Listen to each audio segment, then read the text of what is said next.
Morning everybody, it is now day 4 in Porto Alegre. Hopefully the bike situation has been sorted out. One of the interesting things about traveling is that it takes about a week or two to really get in the groove of things traveling. Like everything has its place now, everything has its perfect fit, everything needs to go where it needs to go. So it took me 2 weeks to kind of get to this point. Each specific part of your bike and your luggage has a specific place. And that doesn't change the entire trip, so the faster you have it figured out, the better, more efficient it is. This is actually one of those airtight bags, so you can actually put all the air out from all your stuff, which allows you to put more stuff into your bag. The bike started out okay, which means it was sitting there all night, which means I had time to do funky stuff if it needed to, but so far so good, as you can hear. I figured out about motorcycle riders and adventures is that most of us have a goal. Most of us say, hey, we're gonna go from here to here, and we have a goal and we want to do it, and that's great and all. However, the issue becomes that most of us never make it to our destination. Out of 100 people who go from Alaska to Argentina in a matter of 6 months to a year, 5 or 7 actually make it. It's a very low percent. I know that from experience, from people who talk to me, people who do my consulting services, people that I help plan these trips for. So I've had data for about 4 or 5 years now. And that's because it takes discipline to do this and reach your goal. What happens when you travel is that you get into the vacation mentality and you don't always think about schedule, timekeeping, destination. That's why so few of us actually make it. It really takes a heck of a lot of discipline and sacrifice to do it. I actually have to change batteries on the camera. That's the biggest pain in the butt too, changing batteries. All right, new battery ready to go. Never mind, the battery is low. What is going on? Murphy's Law, when things go wrong, they really go wrong. I'm really trying to leave this place, but it just doesn't want to let me go. Oh, thank goodness this battery has juice. I am so glad I did not leave. Thank you. I'm really trying to leave and I'm not even thinking about anything. I'm going like, I just have to go. So I think I finally figured out which audio is better. If I'm going really fast, this HD audio is great because it helps do the noise cancellation, the high wind. So going really fast, there's one type of audio that works well, which is this one. Which doesn't work well is the one I'm about to change to. This is normal voice mode, and as you can hear, it's okay. The clarity is a little different because it grabs a little more ambient noise, but it's really not the best for when you're going really fast. Anyway, what do you guys think? All right, now we are in quote-unquote UHG mode. So I'm using the Sena Bluetooth things and the GoPro camera with the Sena Bluetooth pack. The problem with this is that you have to charge the pack, you have to charge the GoPro, and you got to turn on the Sena headset. So it's 3 different things that you have to turn on each and every time. However, when you use the Sena cameras themselves, like the Prism or the Tube, or the other Garmin cameras that exist that just hook up directly as you turn it on, it's a little more convenient. There's one less step, but the quality of the camera is nothing compared to the GoPro, and a big sacrifice to actually edit each and every night. I've started to realize how fun it is for everybody watching, because you're literally going day by day with me. Having that consistent upload, it just makes such a huge difference for the experience. Alright, so today I'm going to try something that you shouldn't try in a quote-unquote trained professional, in whatever respect you want to take that in, is a flip-up helmet. As you see, there's a little thing here, and it allows you to flip it up, obviously. Now the problem with this is that there's a big sticker on this helmet that says, do not open visor while riding. However, I've had it open on the city, it's perfectly fine. So today you're going to watch me be the test dummy on whether you should open your full face helmet on the highway or not. I can pretty much guess not. I have 6 hours to kill, so this is what happens when you're on a motorcycle trip, is that you have so much time to kill, so stupid ideas cross through your mind. Alright. There's that part where you can't see for a quick second. Oh shit, there's a car! Not a smart time to do it, Alex. Oh, don't get too far back. Oh. It's not terribly difficult or dangerous, but if I put myself in the window, a little worse. Ventilation is so much better. Stupid things and silly things you do on the road when you have 6 hours to kill. Oh, gas! There's gas! I need gas! Go. Cobblestone, cobblestone. Es el mejor. Oh, okay. Completa, por favor. Yeah. Crédito. Oh, it's so hot, man. I've been getting some fun feedback on my videos. People yelling at me for texting while driving, people yelling at me for the gear. Let me first state for the record that the lens is dirty with a dead bug. That's the first thing. Okay, so first of all, I was not texting and driving, to be clear. I did get a message in my mail, and I did click the mail button, but that was it. I wasn't texting, I wasn't driving, so get it clear, people. You know, all the gear all the time, which means you should always be wearing full gear all the time, which is, in my opinion, kind of silly.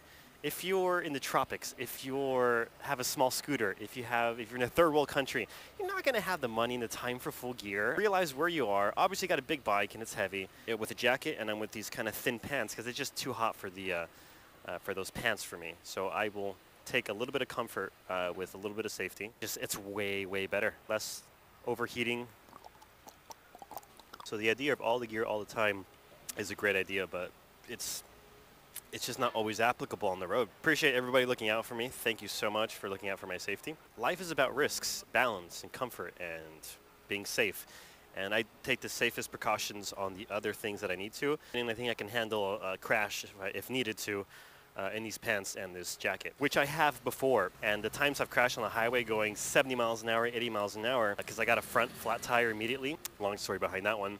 I took the hit pretty well. And the pants got slightly torn up. Some scratches, same bike, same load, everything. You know, things could go really bad, but if you just place yourself in the proper position on the road and you do the right things you need to do, you can avoid a lot of those problems. So my rant on everybody looking out for me with all the gear all the time and quote-unquote texting. Anyway, you're gonna hydrate because the number one thing is, you guessed it, hydrating. I had a beautiful gas station thought, and the people that you meet around the world on a motorcycle trip, you meet at the gas stations, you meet in the middle of nowhere. So the representation of a country is all about the lowest common denominator. That is to say that the people who usually don't have the highest paying jobs, the people who are the lowest class, the people who would be considered to be economically at the lowest level tier in the country, those are the people that is your representation and your image of a country. So just have that in your thoughts. It could be good, it could be bad, I don't know. Trying to pick my music for the road. It wouldn't be a road trip without music, so take shuffle, what the heck. I'm adventurous. Today's biggest risk, shuffle on my MP3 player. I'm sweating so much my earbuds though are slipping out of my ear. First complaint of Brazil toll roads is that this one I have to pay for. No! 3.45 reais, which is $1.10. Money is money, my friends, and the more you spend of it, the less you get to travel. Oi. Obrigado. Is that recording? Yeah, it is. So today's menu for lunch, we have chicken, broccoli, rice, and beans, the typical Brazilian plate. Some words in Portuguese are similar to Spanish, but in this case, the word for chicken is actually frango. So it's not pollo or pollo, like it is in Spanish, it's frango. So it's very different. So anyway, I'm in the middle of the beautiful gas station, taking my time for lunch. Here's my first bone to pick with Brazil. I just passed by another toll road. It cost me about $2.50 US. And the roads are like this, so I'm paying for these toll roads with these terrible conditions of the roads. What am I really paying for? Lines on this road here. And the worst thing about that is that it dictates your front tires, so it's very unstable and it feels really, really scary to actually be on this road like that. I don't even know what I'm paying for at this point. Well, as they say in real estate, location, location. Well, they're repairing them, that's nice. Well, I'm happy to pay for the repairing. No benefit to me, thank you guys. So I got some bad news for me. Windmills. Anytime there's windmills, there's wind. And on the motorcycle, it's not exactly fun. That the scenery has changed so dramatically and so quickly. It's like the jungle now. That quick. Crazy, look at this. Mountains, jungle, ocean-ish to the right. We're about to go through a tunnel, and I'm very excited because of my modified exhaust. It's gonna be fun. Oh, power! A few hours here and there. You know, you gotta entertain yourself. And if that means having some fun through a tunnel, then that means having some fun through a tunnel. I actually like the smell of tunnels. It smells very fresh. It smells like water. It's kind of humid. Just got kind of like that cave smell. It's really interesting. I really like it. Last acceleration. Ah, that's it for the fun. We're not going to believe what I found today. The Statue of Liberty. That's pretty interesting in Brazil. I never ever expected something like that. It's one of those quirky roadside attractions in the world. I've been on the road for about 6 hours now, and what happens after a long period of time is that your butt starts to hurt. So what I like to do is I like to switch from butt cheek to butt cheek. I like to sit on one side for for about 10 minutes, sit on the other side for another 10 minutes. Stretches out your back, you know. The best thing about having this crap behind me, which is all my luggage, is that it serves as a really, really great backrest. So it's really awesome that way. But the worst part is being a man because, you know, all the pressure on the center part of your back and your butt is not good for you physically. So yeah, my neck hurts, my shoulders are getting tight. That's just part of the that's the challenge, right? It's a physical challenge, it's a mental challenge. So that's why it's such an important thing to actually stay physically active on the road, stay strong, do some exercise at the hostels or hotel you're at. I know it's really weird to do that. I did that the other day, and people really look at you weird because most people at a hostel are there on vacation, leisure, having fun. So if you're working out, it looks like you're being weird. I'm gonna get a quick drone shot here, and we'll see you tomorrow.